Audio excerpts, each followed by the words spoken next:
Hola, soy Sofía, y el día que cumplí 18 años, mi madrastra me echó de mi propia casa frente a todos mis amigos y familiares, con una bolsa de plástico en la mano. Lo que se suponía que sería la celebración más feliz de mi vida, se convirtió en la noche en que entendí que nunca había tenido un hogar. ¿Alguna vez te han hecho sentir como un extraño en tu propia familia? Antes de contarte lo que mi padre me dijo esa noche, con la mirada clavada en el suelo mientras ella sonreía, déjame un comentario diciéndome desde dónde me estás viendo. Y suscríbete al canal. Créeme, no querrás perderte lo que pasó cuando las luces de esa mansión finalmente se apagaron detrás de mí para siempre. La fiesta se celebraba en la mansión de mi padre en Coral Gables, un lugar que siempre me pareció más un museo que una casa. Mármol frío por todas partes, arte carísimo en las paredes, y un silencio que ninguna risa podía llenar del todo. Mi madrastra, Isabela, era la curadora de ese museo, y yo era la pieza que nunca encajó. Desde que se casó con mi padre, me trató con una frialdad educada que dolía más que cualquier grito. Yo era el recordatorio viviente de su primera esposa, mi madre, y mi presencia en su mundo perfecto era una mancha que toleraba a regañadientes. Esa noche, mientras los invitados bebían champán y elogiaban su impecable gusto para la decoración, yo sentía la tensión acumulándose en el aire, una tormenta que solo yo parecía ver venir. El momento llegó justo después de cortar el pastel. Isabela, con su vestido de diseñador y una sonrisa que no le llegaba a los ojos, levantó su copa para un brindis. Todos se callaron, esperando las típicas palabras emotivas para una hijastra que cumplía la mayoría de edad. Vi a mi padre, Javier, a su lado. Parecía nervioso, ajustándose el nudo de la corbata como si le faltara el aire. Evitó mi mirada, como llevaba haciendo durante años cada vez que Isabela estaba cerca. Él siempre fue un hombre pasivo, un espectador en su propia vida, completamente dominado por ella. Sentí un nudo en el estómago. Sabía que sus palabras no serían amables, pero nunca, ni en mis peores pesadillas, imaginé la crueldad que estaba a punto de desatar. «Quiero brindar por Sofía», comenzó, y su voz resonó en el salón silencioso. Hoy se convierte en una adulta, y como adulta, es hora de que enfrente el mundo real. Hizo una pausa dramática, recorriendo la sala con la mirada antes de fijar sus ojos en mí. Porque la verdad es que este mundo, esta casa, nunca ha sido tuyo. No eres mi verdadera hija, y a partir de esta noche, estás fuera de esta casa. El silencio que siguió fue tan pesado que creo que pude oír el latido de mi propio corazón. Alguien dejó caer un tenedor, y el sonido metálico contra el mármol fue como un disparo. Busqué la cara de mi padre, rogándole con los ojos que dijera algo, que me defendiera, pero él solo bajó la cabeza, derrotado. En ese instante, la humillación me quemó por dentro, una vergüenza tan profunda que me dejó sin aire. Isabela no había terminado. Con una calma aterradora, caminó hacia un rincón del salón donde había dejado una bolsa de plástico barata, de esas transparentes que te dan en cualquier tienda de la esquina. La recogió y la arrojó a mis pies. El contenido era patético. Un par de jeans, una camiseta vieja y el libro que estaba leyendo. «Aquí tienes algunas de tus cosas. El resto te lo enviaremos a donde sea que vayas», dijo con desprecio. El contraste era brutal. Estábamos rodeados de lujo, de gente vestida con sus mejores galas, bebiendo de copas de cristal. Y yo estaba ahí, de pie, con una bolsa de basura a mis pies que contenía los restos de mi vida. Me agaché para recogerla, con las manos temblando, sintiendo las miradas de todos clavadas en mi espalda, una mezcla de lástima y morbo. Nadie dijo nada mientras caminaba hacia la puerta principal. Los invitados se apartaron como si yo tuviera una enfermedad contagiosa, creando un pasillo silencioso para mi salida. Mi padre seguía inmóvil, con la cabeza gacha, un cobarde petrificado por el miedo a su esposa. No me miró, no se despidió. La pesada puerta de roble se cerró detrás de mí con un sonido sordo y definitivo, sellando mi expulsión. Afuera, la noche de Miami era cálida y húmeda, pero yo sentía un frío que me calaba hasta los huesos. Las luces de la fiesta y la música que empezaba a sonar de nuevo dentro parecían venir de otro planeta. Estaba sola, en la entrada de una casa que valía millones de dólares, aferrando una bolsa de plástico y con el corazón hecho pedazos. Mi vida, tal como la conocía, había terminado. Me quedé parada en la acera, escuchando cómo el pestillo de la puerta hacía clic. El sonido fue tan definitivo, tan final. Por un momento, el mundo se detuvo. Podía oír la música de la fiesta, las risas ahogadas a través de la madera maciza, y me sentí como si estuviera viendo mi propia vida a través de un cristal grueso e insonorizado. Estaba fuera, excluida. La humillación era una ola de calor que me subía por el cuello hasta la cara. Apreté la bolsa de plástico con tanta fuerza que mis nudillos se pusieron blancos. Miré hacia la calle bordeada de palmeras de Coral Gables, con sus mansiones perfectamente iluminadas y sus jardines impecables. Cada una de esas casas parecía un hogar, un refugio. Y yo, que acababa de salir de una de las más grandes, de repente no tenía a dónde ir. Era oficialmente una extraña en el único mundo que había conocido. Empecé a caminar sin rumbo, alejándome de la luz y el sonido de la fiesta. Mis tacones, que había elegido con tanta ilusión esa misma mañana, ahora me parecían una tortura, haciendo eco de mi soledad en el asfalto silencioso. Cada paso era pesado, como si arrastrara cadenas invisibles. En mi mente, la escena se repetía una y otra vez. La sonrisa helada de Isabela, la bolsa de plástico cayendo a mis pies, y sobre todo, la mirada vacía de mi padre. Su silencio fue la peor de las traiciones. No gritó, no me insultó, simplemente dejó que sucediera. Su inacción fue un grito más fuerte que cualquier palabra, un veredicto final que decía: no vales la pena, no eres suficiente para que yo luche por ti. Las lágrimas empezaron a correr por mis mejillas, calientes y amargas, mezclándose con el maquillaje que ya no importaba. Recordé una tarde, años atrás, cuando tenía unos 12 años. Isabela estaba revisando unas joyas antiguas en la sala de estar, herencia de mi abuela paterna.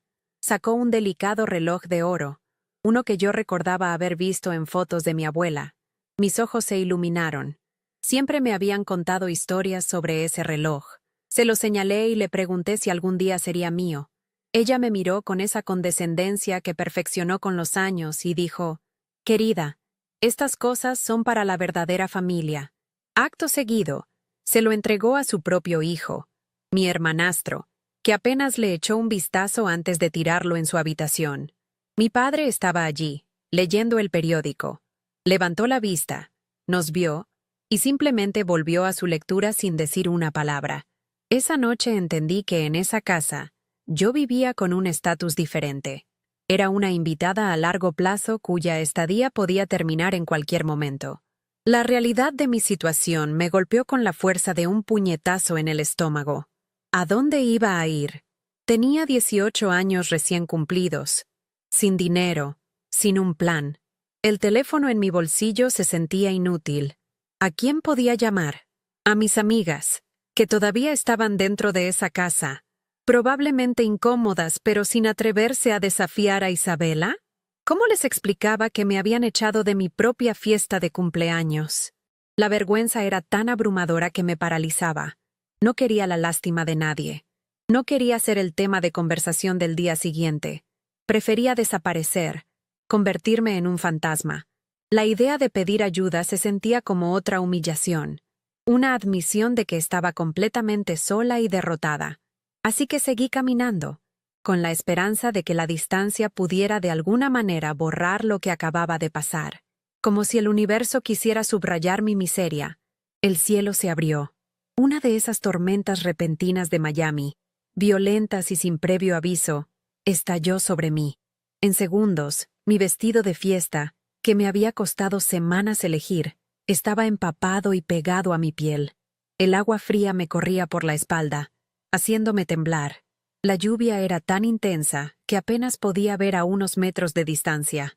Las luces de las mansiones se difuminaban en manchas borrosas. Me refugié bajo las enormes ramas de un árbol de banyan. abrazándome a mí misma, con los dientes castañeteando. El aguacero parecía un reflejo de mi interior, una tormenta de dolor, rabia y una tristeza tan profunda que sentía que me ahogaba. Allí, empapada y sola en la oscuridad, toqué fondo. No había nada más que perder. Fue entonces cuando unas luces brillantes cortaron la cortina de lluvia. Un sedán negro, un Mercedes elegante y silencioso, se detuvo justo a mi lado. Mi primer instinto fue el miedo. Me encogí más en la sombra del árbol, esperando que se fuera. Pensé que podría ser alguien de la fiesta. O peor, mi padre, enviado por Isabela para asegurarse de que me había ido lo suficientemente lejos.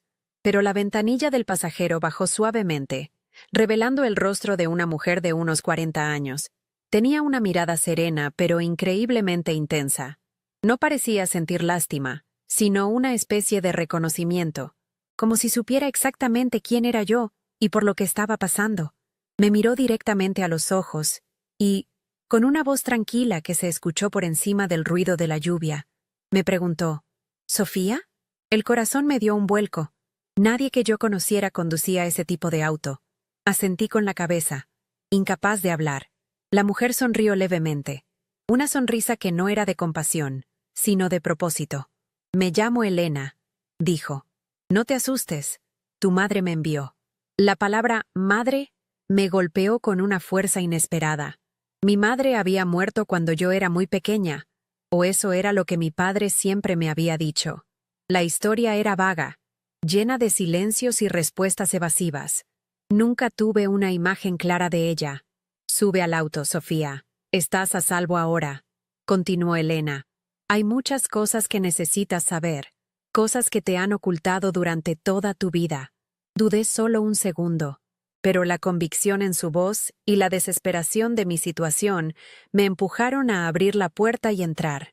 En ese momento, la lluvia afuera no se detuvo, pero sentí que, por primera vez en mi vida, una tormenta mucho más grande estaba a punto de terminar.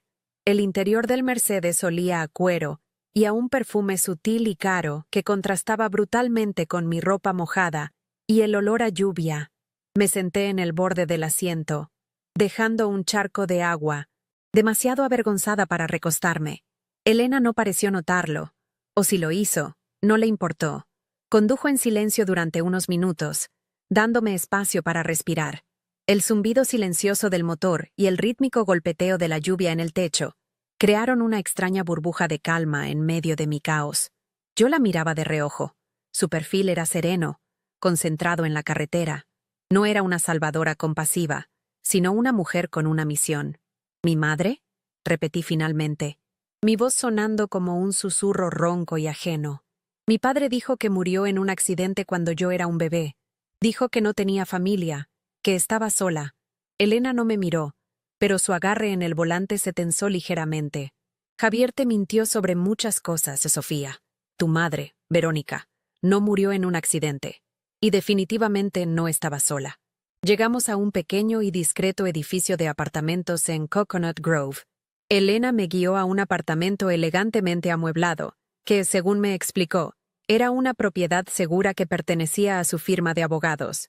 Mientras me ofrecía una toalla y ropa seca, su tono seguía siendo profesional, pero había un calor subyacente en sus ojos.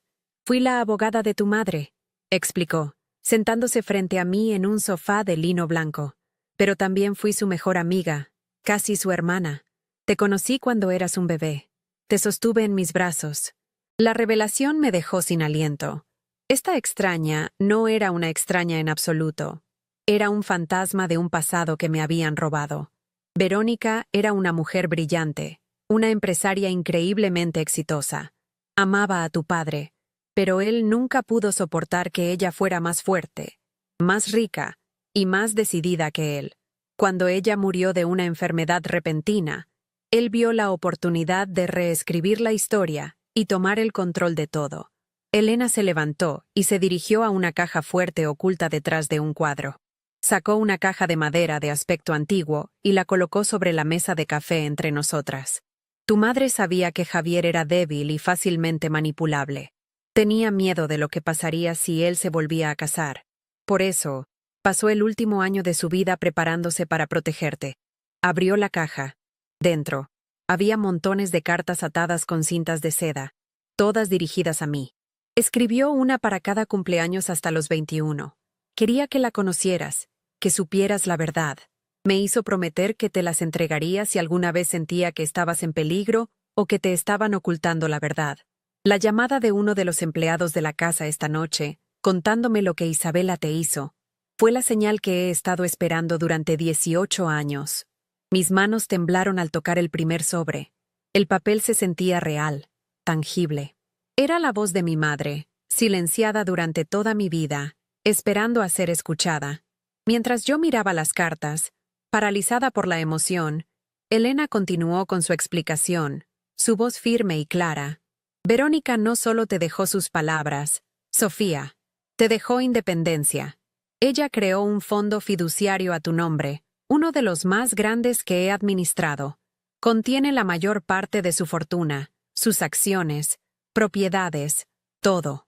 Estaba legalmente estipulado que tuvieras acceso completo a él el día que cumplieras 18 años. Hoy, el aire se me escapó de los pulmones. De repente, todo encajó con una claridad nauseabunda. La fiesta, el brindis de Isabela, el momento exacto de mi expulsión.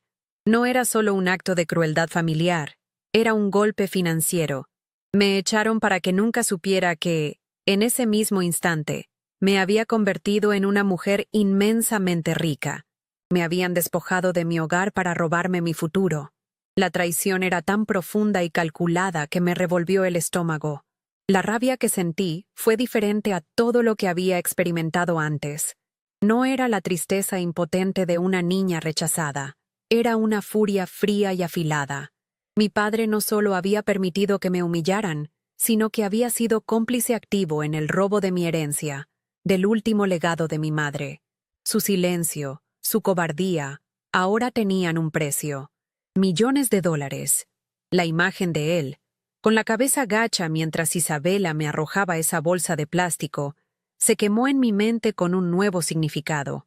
Él no solo estaba evitando una confrontación, estaba protegiendo su cómoda vida construida sobre el dinero de mi madre, un estilo de vida que dependía de que yo permaneciera ignorante y desamparada.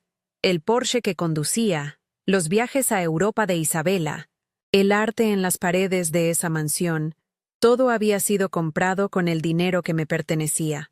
Se habían estado dando la gran vida a mi costa. Tomé la primera carta, la que tenía escrito, para mi Sofía, en su 18º cumpleaños. La caligrafía era elegante y segura. Rompí el sello con dedos torpes y leí las primeras líneas. La voz de mi madre saltó de la página, llena de un amor tan poderoso, que sentí como si estuviera allí mismo, en la habitación, abrazándome. Hablaba de sus esperanzas para mí, de la mujer en la que esperaba que me convirtiera. Fuerte, independiente y, sobre todo, libre. Las lágrimas volvieron a brotar, pero esta vez no eran de dolor o humillación. Eran lágrimas de conexión, de pérdida por la madre que nunca conocí y de una gratitud abrumadora por su previsión. Ella me había dejado las herramientas no solo para sobrevivir, sino para prosperar. Me había dejado un mapa para encontrar mi camino de regreso a mí misma. Esa noche, en ese apartamento anónimo, dejé de ser la víctima de la historia de mi padre. Levanté la vista hacia Elena, con una nueva determinación endureciendo mi rostro. La niña asustada que había estado temblando bajo la lluvia se había ido. En su lugar, había una mujer que acababa de descubrir el verdadero valor de su legado. Y no me refería al dinero. El verdadero legado era la verdad. Y quiero todo lo que es mío, le dije. Mi voz ya no temblaba. Quiero que sepan que yo sé la verdad. No por venganza, sino porque es mi historia, mi vida. Ya no voy a dejar que ellos la escriban por mí. Elena asintió lentamente, una pequeña sonrisa de orgullo formándose en sus labios. Esa es la hija de Verónica que recuerdo, dijo. El camino no será fácil. Javier e Isabela no renunciarán a su estilo de vida sin luchar. Pero ya no estás sola, Sofía. Ahora, la lucha será en tus términos. En ese momento, la tormenta dentro de mí comenzó a amainar. reemplazada por la calma peligrosa que precede a una batalla que sabes que vas a ganar. Los 2 años que siguieron fueron una inmersión total en un mundo que no sabía que existía. Con Elena a mi lado, pasé de ser una niña desorientada a la administradora de mi propio destino. Las primeras semanas fueron un torbellino de reuniones con abogados, asesores financieros y gestores de patrimonio. Los números en los estados de cuenta eran tan astronómicos que al principio no parecían reales. Pero las cartas de mi madre eran mi ancla. Cada noche, leía una y su voz me guiaba. Me daba consejos sobre negocios, sobre la vida y, sobre todo, sobre la confianza en mí misma. No solo me había dejado una fortuna, me había dejado un manual de instrucciones para ser una mujer fuerte, la mujer que ella siempre supo que podía ser. Dejé de llorar mi pasado y empecé a construir activamente mi futuro, ladrillo por ladrillo, siguiendo el plano que ella me había trazado. El primer paso oficial fue una notificación legal. Elena redactó una carta fría y precisa, informando a Javier y a Isabela que yo estaba al tanto de mi herencia y que, como única beneficiaria del fideicomiso de Verónica, estaba tomando control total de mis activos. La respuesta, según me contó Elena, fue un silencio sepulcral. No hubo una llamada de mi padre pidiendo perdón, ni una amenaza de Isabela, solo un silencio tenso, el de alguien que ha sido descubierto y no sabe cómo reaccionar. A través de los abogados de mi padre, intentaron proponer un acuerdo familiar ridículo, una oferta para administrar mi fortuna en mi nombre. Era patético. Lo rechazamos sin dudarlo. Ese silencio, esa cobarde oferta, fue la confirmación final de que para ellos yo no era una hija, sino un obstáculo financiero que acababa de aprender a caminar por sí mismo. Con los recursos a mi disposición, me dediqué a mi educación con una ferocidad que nunca antes había tenido. Me matriculé en la universidad, estudiando finanzas y derecho empresarial. Quería entender cada contrato, cada inversión, cada movimiento del imperio que mi madre había construido. No quería depender de nadie. Me mudé a un apartamento propio, elegante pero discreto, y aprendí a vivir sola, a disfrutar de mi propia compañía. En cada cumpleaños, abría la carta correspondiente de mi madre. En la de los 19, me aconsejaba sobre el amor y la amistad. En la de los 20, me hablaba de la importancia de viajar y ver el mundo. Sus palabras eran un bálsamo y un motor.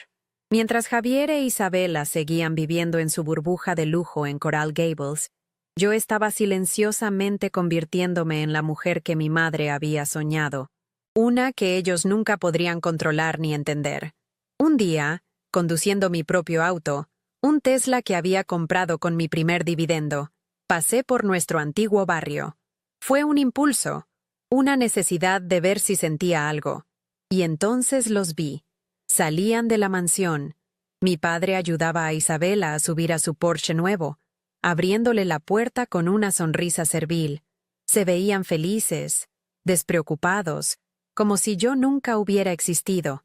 En ese momento, cualquier resquicio de dolor que pudiera quedar en mi corazón se evaporó y fue reemplazado por una claridad helada. Ya no sentía la necesidad de su amor o su aprobación. Verlos así, tan ajenos a la devastación que habían causado, me liberó. Eran dos extraños viviendo en una casa construida sobre mentiras, y yo ya no quería nada de ellos, excepto la oportunidad de cerrar ese capítulo para siempre, en mis propios términos. La oportunidad llegó en forma de una invitación grabada en papel grueso y elegante. Era para el banquete anual de Javier Enterprises, la empresa de mi padre. Al principio, pensé que era un error, pero Elena investigó y descubrió la verdad. Una parte significativa de las acciones fundacionales de la compañía todavía estaban a nombre de mi madre, y, por lo tanto, ahora me pertenecían. La invitación no era un gesto de reconciliación, era una obligación legal, un descuido burocrático. Mi padre, en su arrogancia, probablemente ni siquiera se dio cuenta de que mi nombre estaba en la lista de accionistas invitados. La ironía era casi poética. Me estaban invitando a la celebración de un éxito que se había financiado con el dinero y el ingenio de la mujer a la que habían intentado borrar de la historia. Sonreí. El universo me estaba entregando el escenario perfecto. Le dije a Elena que iría. Ella me miró con preocupación, pero vio la determinación en mis ojos. No voy a hacer una escena, le aseguré. No voy a gritar ni a acusar. Eso es lo que ellos harían. Yo voy a hacer algo mucho peor para gente como ellos. Voy a mostrarles que su traición no me destruyó, sino que me hizo más fuerte. Pasamos la semana siguiente preparándonos. No como si fuéramos a una batalla, sino como si fuéramos a la firma de un tratado de paz, uno en el que yo dictaba todos los términos. Elegí un vestido sencillo pero de una elegancia innegable, de un color azul profundo que irradiaba calma y poder. No necesitaba joyas ostentosas ni un maquillaje dramático. Mi arma secreta sería mi serenidad, mi presencia.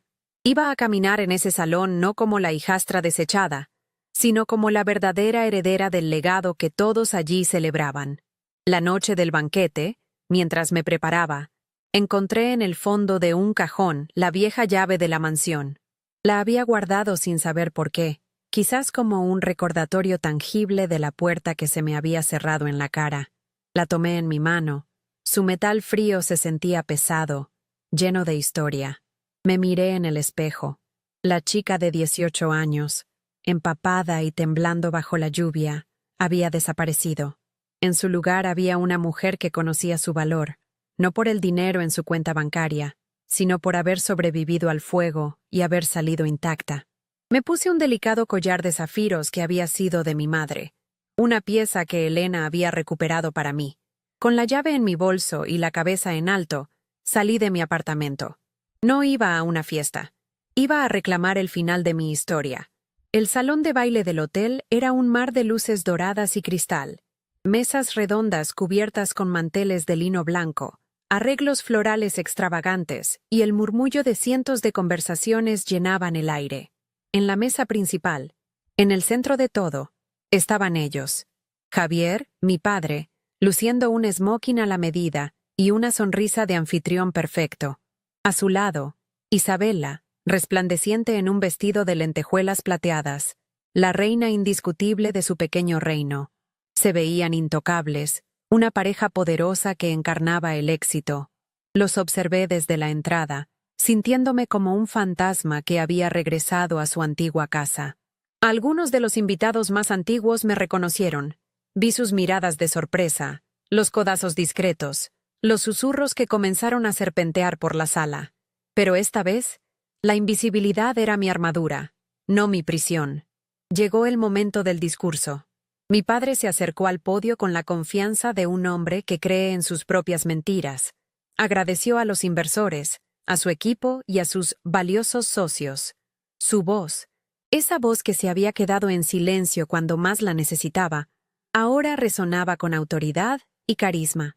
Yo lo escuchaba sin rencor, casi con una distancia clínica, como si estuviera estudiando a un personaje en una obra de teatro. Me di cuenta de que ya no buscaba al padre que había perdido, porque ese hombre nunca había existido realmente. El hombre en el podio era un extraño, un actor interpretando el papel de su vida.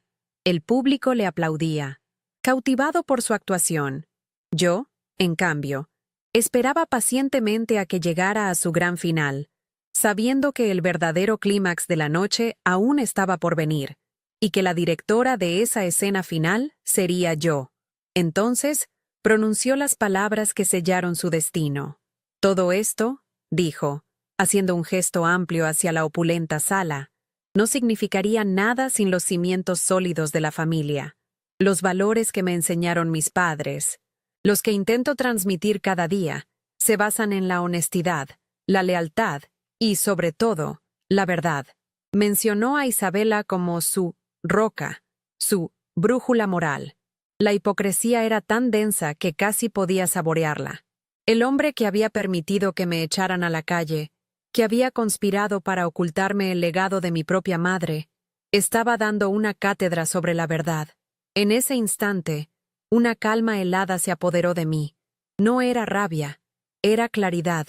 Sabía exactamente lo que tenía que hacer. No para herirlo, sino para liberarme, para que la verdad, mi verdad, finalmente tuviera su momento en el centro del escenario que él había construido. Mientras los aplausos comenzaban a retumbar, me puse de pie. El movimiento fue sutil, pero en una sala donde toda la atención estaba en el podio, fue como encender un reflector sobre mí. Un silencio incómodo comenzó a extenderse desde mi mesa hacia afuera, como una onda en el agua. Empecé a caminar hacia él, no de forma agresiva, sino con pasos lentos y medidos. Sentí cientos de ojos sobre mí, pero mi mirada estaba fija en un solo punto, el rostro de mi padre. Vi su sonrisa vacilar, la confusión transformarse en un pánico apenas disimulado. Vi a Isabela, al otro lado de la sala, endurecerse en su asiento, su sonrisa congelada en una máscara de furia. Cada paso que daba era un eco de aquella noche bajo la lluvia. Pero esta vez, yo no estaba huyendo. Estaba caminando hacia mi poder. Llegué al podio. Él se quedó inmóvil, con la boca entreabierta, sin saber qué decir o hacer. No lo miré con odio, sino con una especie de triste finalidad. Metí la mano en mi pequeño bolso y saqué la vieja llave de la casa. Estaba fría y pesada en mi palma. Sin una palabra, la coloqué sobre el atril de madera, justo al lado de las notas de su discurso sobre los valores familiares. El pequeño sonido metálico pareció resonar en el silencio sepulcral que se había apoderado del salón. La llave, un objeto tan simple, se veía extraña y poderosa en medio de tanto lujo. Era un símbolo de todo lo que me habían quitado, y de todo lo que ya no quería. Era la evidencia tangible de una puerta que se me había cerrado, y que yo ahora estaba eligiendo mantener cerrada para siempre. Me incliné ligeramente hacia el micrófono, que todavía estaba encendido. Mi voz salió tranquila, firme y clara, sin un atisbo de temblor. No me dirigí a la multitud, solo a él. Te devuelvo la llave de una casa que nunca fue mía, dije suavemente, pero cada palabra fue como un martillazo. He encontrado mi verdadero hogar, uno construido sobre la verdad, no sobre mentiras. Levanté la vista y lo miré directamente a los ojos. Vi el colapso. El color desapareció de su rostro, reemplazado por una máscara de pura y pública vergüenza. Su imagen de hombre íntegro se hizo añicos en un instante.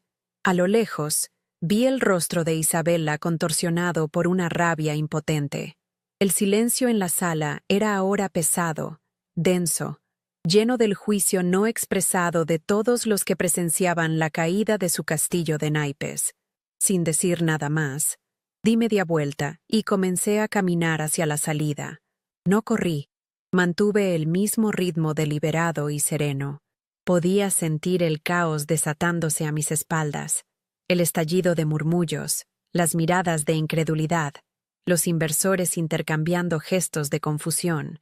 La reputación que mi padre había tardado años en construir se estaba desmoronando bajo el peso de una simple llave y dos frases de verdad. No miré hacia atrás. No necesitaba hacerlo. Mientras cruzaba el umbral del salón de baile y salía al pasillo silencioso, sentí que la última cadena invisible que me ataba a ese pasado se rompía. No había sido una venganza ruidosa, sino una declaración silenciosa de independencia.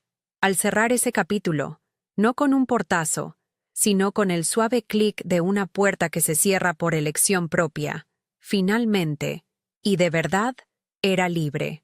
La vuelta a casa en el auto de Elena fue increíblemente silenciosa.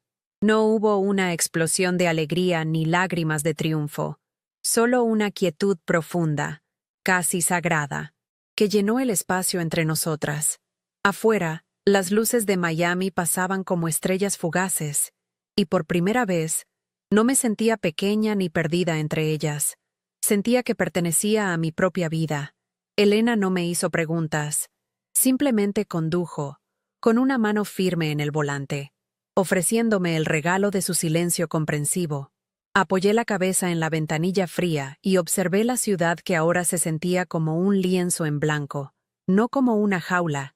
El peso de 18 años de sentirme inadecuada, de buscar una aprobación que nunca llegaría, se había levantado de mis hombros. No me sentía victoriosa, sino ligera. Sentía que por fin podía respirar hondo, y el aire que entraba en mis pulmones era mío, completamente mío.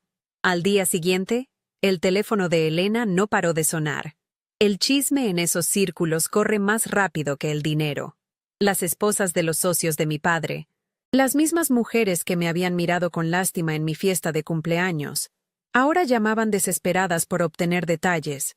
La historia se había convertido en la comidilla de Coral Gables, la hija secreta, la heredera olvidada.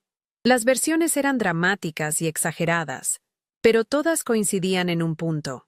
La imagen impecable de Javier e Isabela se había hecho añicos. Ya no eran la pareja poderosa y admirable, sino los protagonistas de un escándalo familiar vergonzoso. Elena me leía algunos de los mensajes con una sonrisa irónica. La humillación pública que tanto me había aterrorizado de niña, ahora, vista desde la distancia, me parecía simplemente patética. Su castillo de cristal se había roto, no por una tormenta, sino por el simple peso de una verdad silenciosa. Las consecuencias no fueron solo sociales. Una semana después, Elena me mostró un informe financiero. Las acciones de Javier Enterprises habían caído en picada. Los inversionistas valoran la estabilidad y la imagen pública. Y la escena del banquete había sido una bomba de tiempo. Un hombre que no podía mantener el respeto de su propia familia no era alguien en quien confiar millones de dólares. Varios socios clave retiraron su apoyo, citando una pérdida de confianza en el liderazgo. El imperio que mi padre había mantenido a flote con el dinero de mi madre y una fachada de integridad se estaba hundiendo. No sentí placer en su ruina, sino una fría sensación de justicia kármica. Habían construido su vida sobre cimientos podridos, y ahora, la estructura entera se venía abajo. La verdad, al final, siempre presenta la factura. Un mes después, recibí un mensaje de voz. Era un número desconocido, pero reconocí la voz al instante. Era él. Sonaba roto, vacilante, despojado de toda su falsa autoridad. Sofía, soy yo, tu padre, comenzó, y la palabra padre sonó hueca y extraña. Necesitamos hablar. Las cosas no son como crees. Isabela, ella tiene una forma de complicar las cosas. Por favor, solo dame una oportunidad para explicarte. No había una disculpa, solo excusas. No había remordimiento, solo autocompasión. Estaba culpando a Isabela, igual que siempre, incapaz de asumir su propia cobardía. Escuché el mensaje una sola vez, de pie en mi balcón, mirando el mar. Sentí una punzada de lástima por ese hombre débil y perdido, pero no sentí nada más. No había amor, ni rabia, ni deseo de responder. Simplemente borré el mensaje y volví a mi café. No había nada que explicar. Su silencio de años lo había explicado todo. Mi vida, mientras tanto, florecía. Me gradué con honores y, usando parte del dinero de mi madre, creé una pequeña fundación que otorgaba becas a jóvenes que, como yo, habían salido de situaciones familiares difíciles y querían estudiar. Encontré un propósito en ayudar a otros a construir los futuros que les habían intentado negar. Viajé, vi el mundo que mi madre me había descrito en sus cartas y sentí su espíritu en cada lugar nuevo que visitaba. Compré una casa pequeña cerca de la playa, un lugar lleno de luz y aire fresco, donde el único arte en las paredes eran fotos de mis amigos y de los lugares que amaba. Un día, mientras desempacaba unas cajas viejas, encontré una foto de mi madre. Era joven. Sonreía a la cámara con una confianza deslumbrante. La puse en un marco en mi escritorio.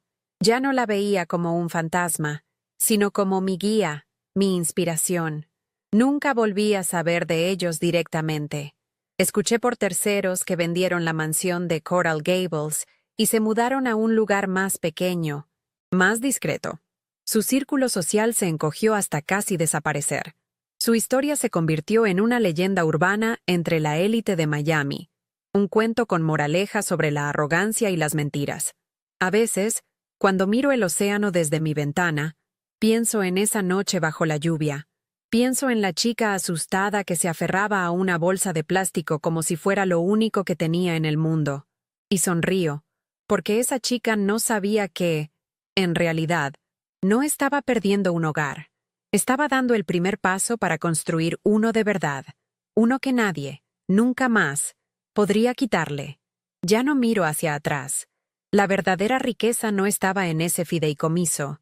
Es esta paz, esta libertad de saber quién soy, sin deberle mi historia a nadie. Si conoces a alguien que necesita escuchar este mensaje de confianza en sí mismo, por favor, comparte este video. No te olvides de suscribirte para más historias sobre cómo encontrar tu propio camino, incluso cuando no es el que otros esperan. Gracias por escuchar. Lo que aprendí en este viaje no tiene que ver con el dinero ni con la justicia legal. La lección más grande es que un hogar no es una estructura de concreto y mármol. No son las paredes que te vieron crecer, ni el techo bajo el cual dormiste. Un verdadero hogar es un sentimiento. Es el lugar donde tu alma puede respirar, donde eres visto, escuchado y valorado por quien eres, no por lo que representas o por el espacio que ocupas. Durante años viví en una casa, pero nunca tuve un hogar. Lo encontré esa noche, bajo la lluvia, cuando decidí que mi hogar sería yo misma. Lo construí con cada verdad que descubrí, con cada lágrima que me permití llorar, y con cada paso que di lejos de quienes me hicieron sentir como una extraña. Tu verdadero hogar es la paz que cultivas dentro de ti. También comprendí que la fuerza más grande no se manifiesta con gritos ni con venganzas espectaculares. El poder real reside en la dignidad silenciosa. Mi momento de mayor victoria no fue cuando las acciones de mi padre cayeron o cuando su mundo social se desmoronó. Fue el instante en que puse esa llave sobre el podio y me di la vuelta. Fue la decisión de no rebajarme a su nivel, de no jugar su juego de humillaciones y mentiras. La verdadera fortaleza es tener la capacidad de alejarte de lo que te daña, sin necesidad de destruirlo en el proceso. Es reclamar tu narrativa, no gritándola para que todos la oigan, sino viviéndola con una calma que demuestra que ya nadie puede escribirla por ti. A veces, el acto más valiente es simplemente soltar y caminar en la dirección opuesta, hacia tu propia luz. La historia de mi padre y de Isabella me enseñó que la riqueza material y el estatus social son las ilusiones más frágiles de todas. Ellos tenían una mansión en Coral Gables, autos de lujo y una reputación impecable. Pero por dentro, su mundo estaba vacío, construido sobre el miedo y la codicia. Su opulencia era una jaula dorada que los mantenía atrapados en su propia falsedad. La verdadera riqueza no se mide en cuentas bancarias ni en el brillo de las joyas. Se encuentra en la paz interior, en la capacidad de mirarte al espejo y reconocer a la persona que ves, en tener relaciones basadas en el respeto y la honestidad. Al final, ellos lo perdieron todo porque lo que tenían no era real. Yo, en cambio, gané todo cuando me di cuenta de que mi valor nunca estuvo en esa casa, sino en mi capacidad para reconstruirme desde las ruinas. Y finalmente, aprendí sobre el verdadero significado de seguir adelante. No se trata de perdonar a quienes te hirieron, porque hay actos que son imperdonables. Se trata de liberarte a ti mismo del peso de su traición. Durante mucho tiempo, el dolor y la rabia fueron mis compañeros. Pero llegó un punto en que entendí que aferrarme a esos sentimientos solo les daba a ellos poder sobre mí. Borrar el mensaje de voz de mi padre no fue un acto de odio, sino de indiferencia. Fue la declaración final de que su existencia ya no afectaba la mía. Soltar el pasado no significa que olvides lo que pasó. Significa que eliges que esas cicatrices ya no dicten tu futuro. Es el acto supremo de amor propio. Decidir que tu paz es más importante que su penitencia. Si mi historia te ha tocado de alguna manera, si alguna vez te has sentido invisible o has luchado por encontrar tu propio valor, quiero que sepas que no estás solo. Tu historia te pertenece y tienes el poder de decidir cómo termina. No dejes que nadie te convenza de lo contrario. Tu dignidad es tuya y nadie puede quitártela. El camino para recuperarte a ti mismo puede ser solitario, pero te prometo que al final del recorrido, la persona que encontrarás vale cada paso que diste. Eres más fuerte de lo que crees, y tu verdadero hogar te está esperando, dentro de ti.